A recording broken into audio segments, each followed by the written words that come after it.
కల్లోల బంగ్లాదేశ్లో ఆగమాగమైనటువంటి పరిస్థితి. ఇంకో ఇది బంగ్లాదేశ్లో నిన్న వీడియోలు వచ్చినాయి.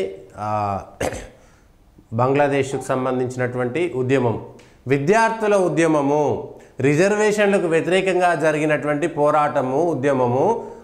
ఆ దేశంలో ప్రభుత్వం పడిపోయి ప్రధానమంత్రి ఆ దేశాన్ని నుంచి తప్పించుకొని పారిపోయేటువంటి పరిస్థితి ఎందుకు కలిగింది అనేటువంటిది ఆలోచన చేద్దాం. రెండు, భారత్లో జరిగినటువంటి అల్లర్లు, బంగ్లాదేశ్లో జరిగినటువంటి అల్లర్లకు అనేకమైనటువంటి సారూప్యాలను కూడా మనం చర్చించుకోవాల్సిందే.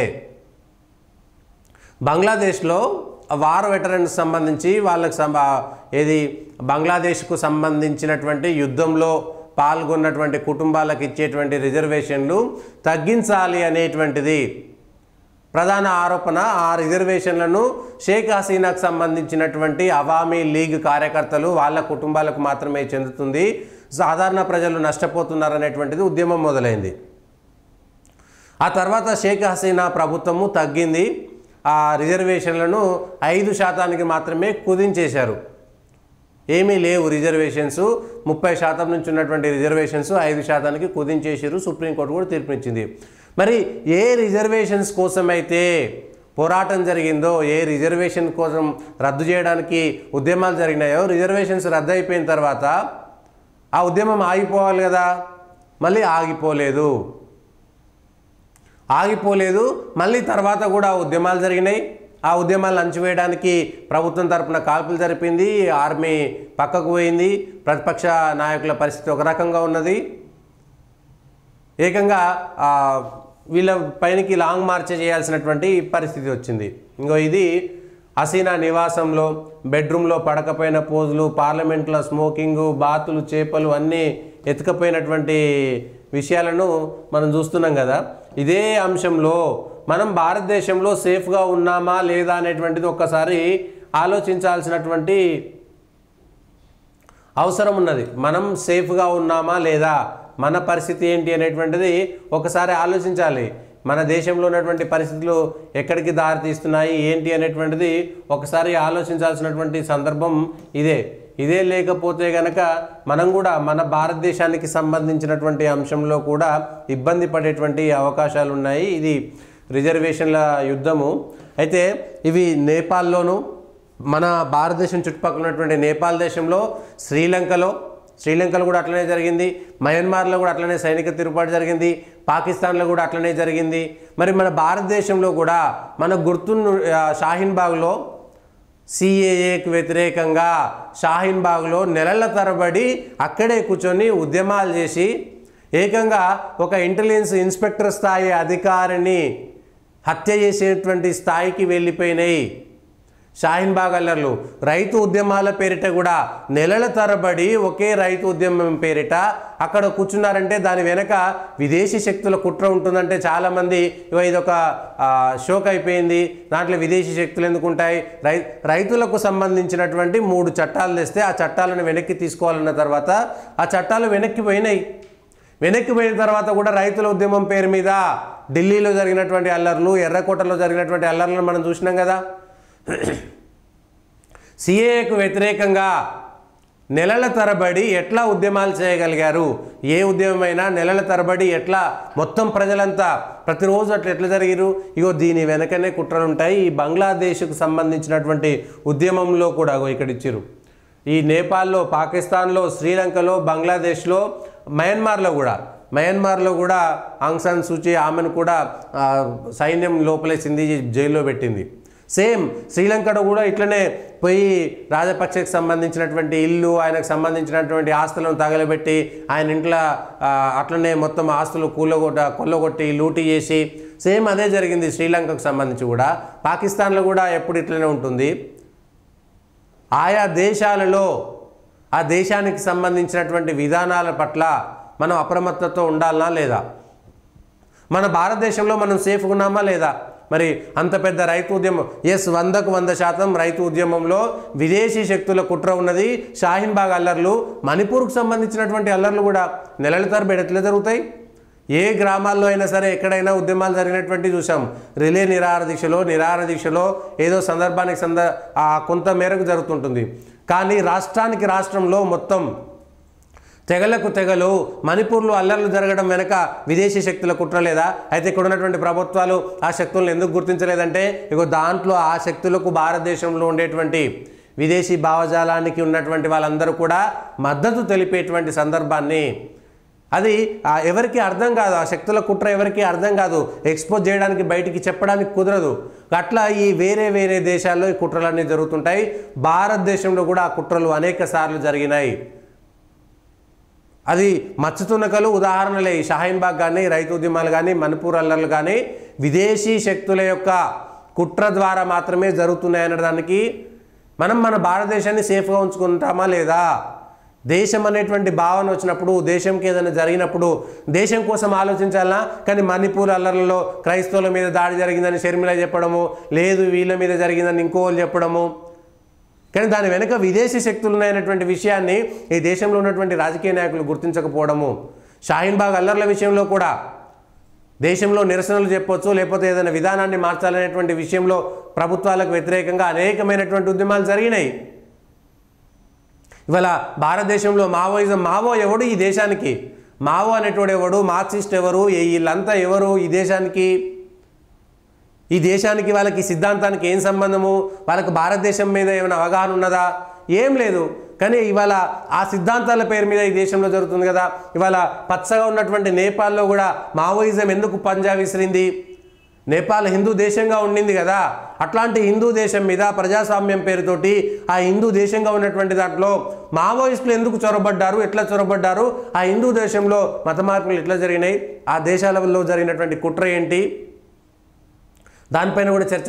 అదే మన భారతదేశంలో కూడా జరుగుతుంది. అది షాహీన్బాగ్ అల్లర్లు, మణిపూర్ కానీ, లేదంటే రైతు ఉద్యమాల పేరు మీద. ఇవాళ బంగ్లాదేశ్లో కూడా ఎన్నికలు జరిగినాయి. 300 స్థానాలకు 211 స్థానాలు గెలిచినటువంటి షేక్ హసీనా దాదాపుగా 2009 నుంచి 85 నుంచి షేక్ హసీనా లేకపోతే ఇంకొక ఆమె ఇద్దరు మాత్రమే ఇటు అటు మారుతున్నారు. షేక్ హసీనా 2009 నుంచి ఆమె అధికారంలో ఉన్నది.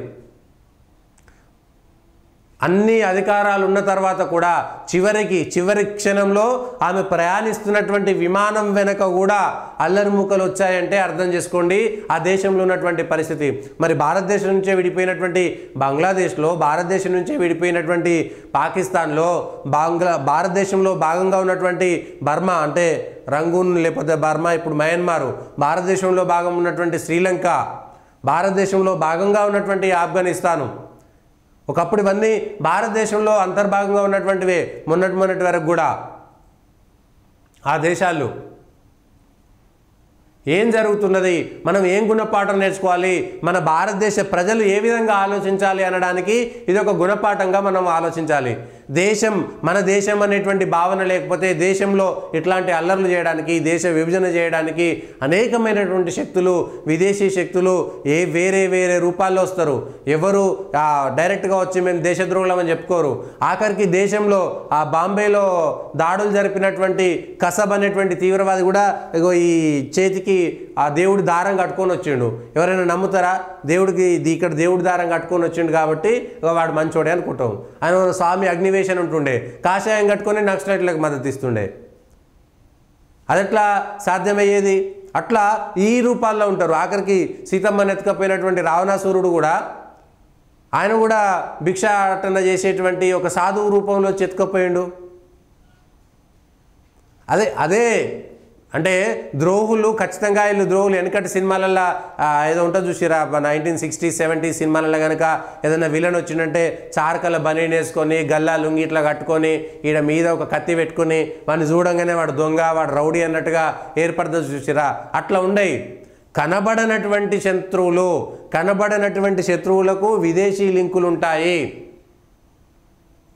అది కదా మనకు కావాల్సింది, అది మనం ఏర్పాటు చేయాల్సింది. ఇవాళ మన భారతదేశంలో అంతర్గత శత్రువులను పెంచేటువంటి కుట్ర కూడా సాగుతున్నది.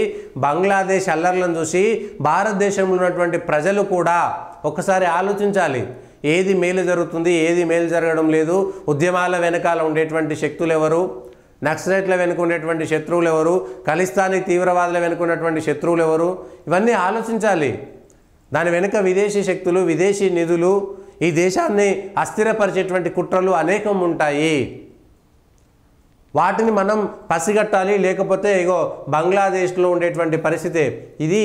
బంగ్లాదేశ్లో ఆ బంగ్లాదేశ్ జాతిపిత ఏది షేక్ హసీనా వాళ్ళ ఫాదరు ముజ్బిర్ రెహమాన్, ఈయనను కూడా హత్య చేసిరు, ఆయనను కూడా హత్య చేసిరు. ఇవాళ కొత్త కాదు, 1975 నుంచి ఇప్పటిదాకా ఈ ఆర్మీ తిరుగుబాట్లు దాదాపుగా 10-12 ఆర్మీ తిరుగుబాట్లు జరిగినాయి. కొన్ని సక్సెస్ అయినాయి, కొన్ని సక్సెస్ కాలేదు. దేశంలో అలజడి, దేశంలో వీళ్ళు అల్లర్లు చేసి ఏం చేసిరు, వాళ్ళ దేశానికి సంబంధించినటువంటి వాళ్ళ పార్లమెంటుని వాళ్ళే నాశనం చేసుకొని ఆ దేశంలో. అయితే మనం ఇక్కడ చర్చించాల్సింది ఏంటంటే ఇవన్నీ పోయి బంగ్లాదేశ్లో నిన్న హిందూ అవామీ లీగ్ నాయకుల హత్య కూడా జరిగింది. ఇదే అదనుగా తీసుకొని హిందూ అవామీ లీగ్ నాయకుడు రాయ్, ఆయన మీద కూడా హత్య జరిగింది. అట్లనే హిందూ మహిళల మీద రేపులు జరిగినాయి. ఇది అదనుగా తీసుకొని మరి మైనార్టీల గురించి మాట్లాడేటువంటి మైనార్టీ ప్రేమికులు ఇవాళ బంగ్లాదేశ్లో ఉన్నటువంటి మైనార్టీలుగా ఉన్నటువంటి హిందువులు వాళ్ళ ప్రాణాల గురించి ఒక్కరైనా స్పందించారా? పాలస్తీనా గురించి, రఫా గురించి, గాజా గురించి కన్నీళ్లు గార్చేటువంటి మానవతావాదులు బంగ్లాదేశ్లో హత్యకు గురి కాబడుతున్నటువంటి హిందువుల యొక్క కన్నీటికి ఎవరైనా సంఘీభావంగా ఒక్క సెలబ్రిటీ అయినా ఆల్ ఐసాన్ రఫా అని ఒక మాట చెప్పారు కదా. సానియా మిర్జా తోటి మొదలు పెట్టుకుంటే, సమంతతో మొదలు పెట్టుకుంటే, రకుల్ ప్రీత్ సింగ్తో మొదలు పెట్టుకుంటే 40 మంది రఫాలో ఏదో జరిగిపోయింది. చిన్నపిల్లల్ని చంపారు, పెద్ద పిల్లల్ని చంపారు. బంగ్లాదేశ్లో నిన్న హిందువులను చంపారు. సిగ్గు శరాలు లేవా? సెలబ్రిటీల పేరు చెప్పుకొని ఒక్కరైనా స్పందించిరా? ఒక్కరైనా మాట్లాడిరా? మీ నోట్లో ఏం పెట్టుకున్నారు? ఇప్పుడు భారతదేశం గురించి మాట్లాడి ఈ దేశంలో ఉండేటోళ్ళు మరి బంగ్లాదేశ్లో హిందువుల హత్య జరిగితే ఒక్కలైనా మాట్లాడిరా? పాలస్తీనాలో ఏదో జరిగిందని సచ్చేంత మాటలు మాట్లాడారు కదా. ఇగో ఇది మీ ప్రేమ, ఇది మీ దేశ వ్యతిరేకత. పైసల కోసం అసిద్ధం తినేటువంటి సెలబ్రిటీలు మనం. కేవలం పైసల కోసమే ఆలైసాన్ రఫా అనేటువంటి ప్రాపగండా చేసినటువంటి ఎకో సిస్టంలో ఉన్నటువంటి సెలబ్రిటీలు. వీళ్ళ సినిమాలను బ్యాన్ చేయాలి. ఇప్పుడు హిందూ అవామీ లీగ్ కార్యకర్తలను, హిందూ స్త్రీలను మానభంగం చేసి చంపేసినటువంటి నిన్నటి సంఘటనలకు ఎవరైనా ఒక్కరైనా స్పందించారా? మరి అందుకోసమే సిఏఏకి సంబంధించి, ఎన్ఆర్సీకి సంబంధించినటువంటి చట్టాలు మనం తెస్తున్నాం. బంగ్లాదేశ్లో హింసకు గురవుతున్నటువంటి హిందువులు మాన ప్రాణాలకు వాళ్ళకి ఏమీ లేదు అక్కడ పరిస్థితి. అట్లాంటి వాళ్ళు పొట్ట చేత పట్టుకొని భారతదేశానికే కదా రావాల్సింది. ఇవాళ షేక్ హసీనా భారతదేశానికి వచ్చింది, బంగ్లాదేశ్లో అల్లర్లు జరిగితే రేపు పొద్దుగాల ఇంకో 10 ఏళ్ళలో 20 ఏళ్ళలో ఏది ఈ షాహీన్ బాగ్ లాంటి అల్లర్లు కనుక జరిగితే ఈ దేశంలో ఉన్నటువంటి ప్రభుత్వాధినేతలు కూడా తప్పించుకొని పోవాల్సి వస్తుంది. అప్పుడు ఏ దేశం మనకు సాయం చేస్తుంది? ఒకసారి ఆలోచించండి. ఎవ్వరు చేయరు. అందుకనే మనం ప్రతి విషయాన్ని జాగ్రత్తగా చూడాల్సిందే, లేకపోతే కష్టమయ్యేటువంటి పరిస్థితి ఉంటుంది. ఇవాళ బంగ్లాదేశ్కు సంబంధించినటువంటి బార్డరు 4096 కిలోమీటర్లు ఉంటుంది. ఇవాళ 4096 కిలోమీటర్ల బంగ్లాదేశ్ బార్డర్ని ఎవరు కాపాడాలి, ఎట్లా కాపాడాలి? ఈ అల్లర్ల సాగుతోటి ఈ వేలాది మంది ఆ బంగ్లాదేశ్లో 20 కోట్ల మంది జనాలు ఉన్నారు. చిన్న దేశంలో 20 కోట్ల మంది జనాలు ఉన్నారు. ఎవడు పడతాడు? 1 కోటి మంది భారతదేశానికి వస్తే వాళ్ళ భారతదేశానికి ఎంత భారం అది? 4096 కిలోమీటర్ల బార్డర్ను 75 సంవత్సరాలు ఎప్పుడు కాపాడలేనటువంటి పరిస్థితి. ఇక దేశ విభజన ఇష్టానుసారంగా జరగడం వల్ల ఇప్పటికీ 75 ఏళ్ళ తర్వాత కూడా మనం అనుభవిస్తున్నాం ఆ బాధ. ఇప్పటికీ అనుభవిస్తున్నాం. 5000 కిలోమీటర్ల బార్డర్ను ఒకే వైపు కాపాడాలంటే ఎంత రక్షణ అవసరము? రక్షణ శాఖకి ఎన్ని నిధులు అవసరము? మళ్ళీ మా తెలంగాణకు నిధులు రాలేదు, మా ఆంధ్రాకు నిధులు రాలేదు, మాకు ఉచిత పథకాలు ఇవ్వలేదు, మాకు ట్యాక్సులు పెంచిర్రు. మరి ఈ దేశాలను ఇప్పుడు ఈ బంగ్లాదేశ్ వాళ్ళంతా 20 కోట్లు ఈ రక్షణ లేకపోతే అందరూ భారతదేశంలో చొరబడి భారతదేశంలో కూడా ఇట్లనే హింస చేస్తారు. ఎస్, బంగ్లాదేశ్లో జరిగినటువంటి హింసనే బెంగాల్లో కూడా జరిగింది. ఒకసారి ఆ మేరకు మనం ఆలోచించుకోవాలి. మన దేశానికి సంబంధించినటువంటి మనం సేఫ్గా ఉన్నామా లేదా? ఏంది క్రికెటర్ల నిప్పు, సినిమా హీరోలను చంపేసారు.